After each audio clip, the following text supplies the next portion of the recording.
Hello students, देखिए आज का जो हमारा टॉपिक है कम्युनिटी न्यूट्रिशन में वो चल रहा था आपका common food adulterants and health hazard. ठीक है, तो जो सामान्य या नॉर्मल भोजन में मिलावटें होती हैं और जब व्यक्ति उन्हें ग्रहण खाता है या ग्रहण करता है तो उनसे अलग अलग प्रकार के स्वास्थ्य संकट होते हैं। तो कई बार मिलावट जान के की जाती है और कई बार अनजाने में भी हो जाती है, यानी कि जब उनके न्यूट्रिएंट्स और भोज्य पदार्थों में से नष्ट होने लगते हैं तो वो भी एक तरह का स्वास्थ्य संकट उत्पन्न करते हैं। तो कई बार ऐसा होता है कि हम भोजन को किसी ऐसे पात्र या ऐसे बर्तन में रख देते हैं तो जिससे वो धीरे धीरे ख़राब हो जाते हैं या बहुत टाइम हो जाता है उनको यूज़ नहीं करते, काफ़ी दिनों में यूज़ कर रहे हो तो वो ख़राब हो जाते हैं। ठीक है, या फिर कभी कभी ऐसा होता है कि आपने ऐसे बर्तन में रखे हैं जहाँ पर सीलन या नमी आती हो और वहाँ क्या होता है कि वहाँ भी वे ख़राब हो रहे हों। तो जब ऐसे भोजन को आप ग्रहण करोगे तो वो एक प्रकार का व्यक्ति के लिए स्वास्थ्य संकट उत्पन्न करते हैं। ठीक है, तो धातुएं विषैली होती है, ख़ास तौर से जब अधिक दिनों तक उनसे संग्रह रहे। ठीक है, संसर्ग रहे तो प्रारंभ में वे प्रोटीन से मिल जाती है और विषैलेपन को रोक सकती है। जब यह जमाव अधिक हो जाता है तो बेहोशी आदि उत्पन्न हो जाती है। यानी किसी भी देखिए, अगर नॉर्मल से अगर आप देखते हैं कि अगर आपने कोई ऐसा बर्तन लिया है कि जिसमें आपका कोई भोज्य पदार्थ हो, ठीक है, मान लीजिए आटा है या चावल है, मान लीजिए आपने किसी बर्तन में रखे और वो बर्तन ऐसी जगह रखा है जहाँ पानी अधिक हो या जहाँ पर सीलन नमी लग सकती हो, तो क्या होगा वहाँ पर उसके अंदर सीलन या नमी आ सकती है, तो जहाँ से वो ख़राब होना शुरू होता है। और आप जब उसको काफ़ी दिनों में यूज़ करते हो तो उसमें एक स्मेल भी रहती है और साथ साथ आपको चाहे कंडीशन कोई भी हो तो वो आपकी जब आप उसको खाते हो तो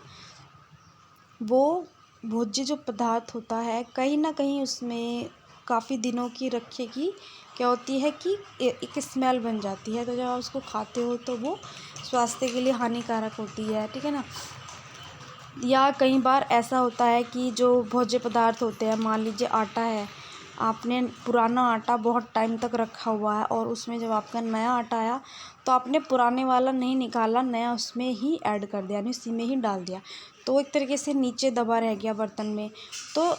ऐसा होता है कि जब आप उसको खाते हो और जब वो दोबारा आप उसको जैसे मान लीजिए आपने नीचे से लिया तो क्या होता है कि वो और काफ़ी दिनों का हो जाता है, तो उसमें कभी कभी सुलसुली भी हो जाती है या वो रखे रखे क्या होता है कि वो ख़राब हो जाता है। तो ये ऐसे कई बार ऐसा होता है कि ज़्यादा दिनों का आटा आपने काफ़ी महीने हो गए आपने यूज़ नहीं किया तो भी वो ख़राब हो जाता है। तो या पुराना काफ़ी पुराना हो चुका और आप नए का ऊपर ऊपर से ले लेते हो, नीचे का नहीं निकालते हो,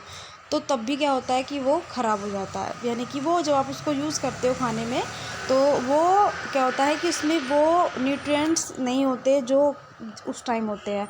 तो कई बार इस प्रकार की गलतियों से भी क्या होता है कि स्वास्थ्य संकट उत्पन्न हो जाते हैं।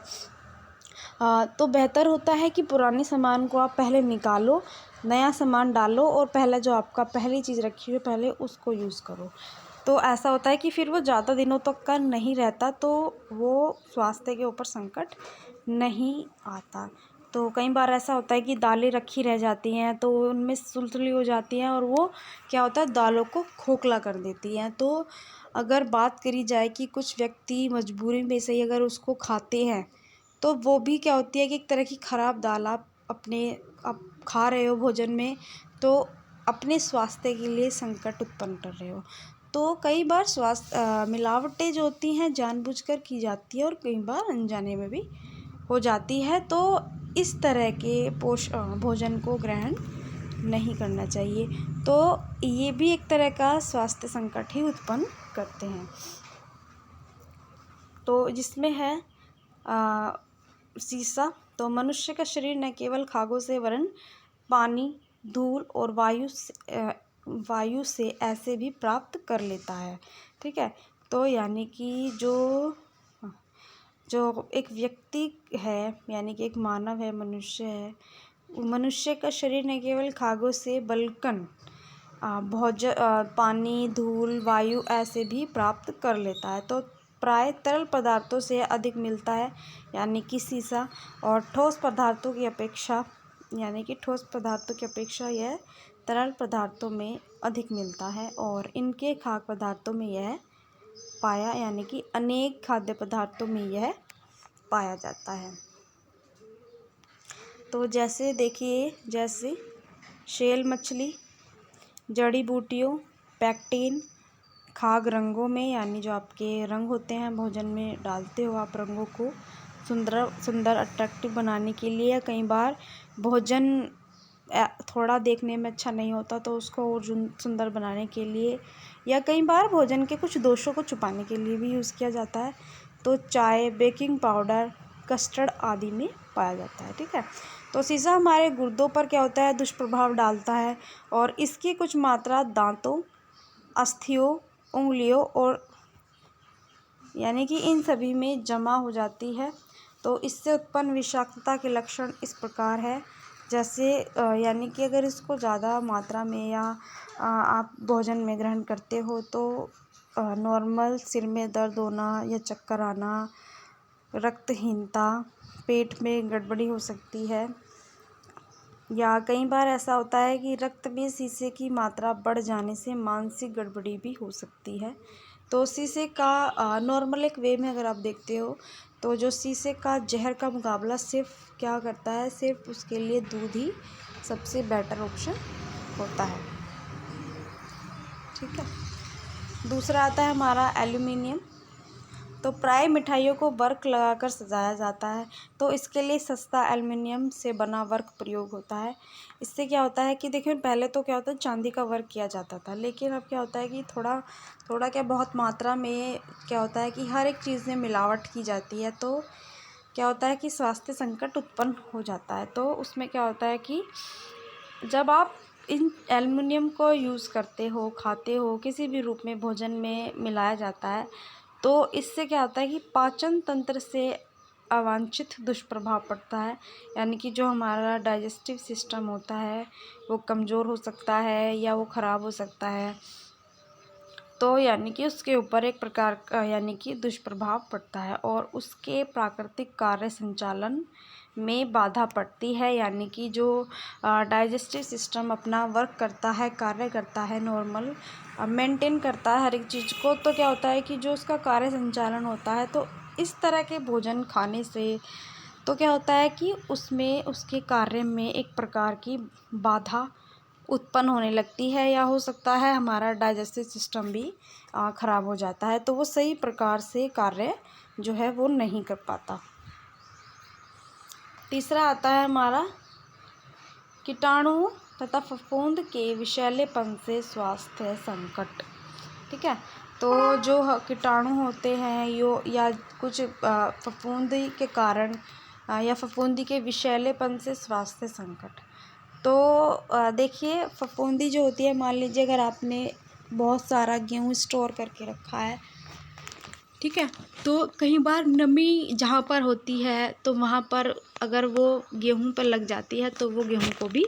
ख़राब कर देती है, यानी कि नमी में फफूंद लगने शुरू हो जाती है तो गेहूँ ख़राब हो जाते हैं। तो जो क्या होता है कि वो भी स्वास्थ्य के लिए बहुत ज़्यादा बुरे होते हैं।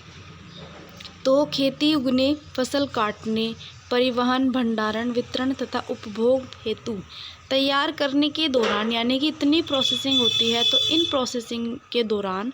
गलत तरीके अपनाने से खाद्य के विषैले हो जाने की गुंजाइश क्या होती है, वो बनी रहती है, यानी कि गुंजाइश बन जाती है कि या आपने कुछ ऐसे स्टोर करके रखी है बहुत सारी चीज़ें, ठीक है ना, तो कई बार क्या होता है कि स्टोर जो आप करते हो बहुत दिनों तक आपने स्टोर करके रखी, उसको यूज़ ही नहीं किया, तो कुछ चीज़ें रखी ख़राब हो जाती है, कुछ नमी में ख़राब हो जाती है, या बहुत सी चीज़ों पर पानी लग जाता है तो पानी से सीलन उत्पन्न होती है, और वो अंदर ही अंदर क्या होता है, सीलन में, नमी में भोज्य पदार्थ जो होता है ख़राब हो जाता है। कई बार बहुत ज़्यादा मात्रा में गेहूँ ख़राब हो जाते हैं, उनमें फफूंद लग जाती है नमी के कारण, या उनमें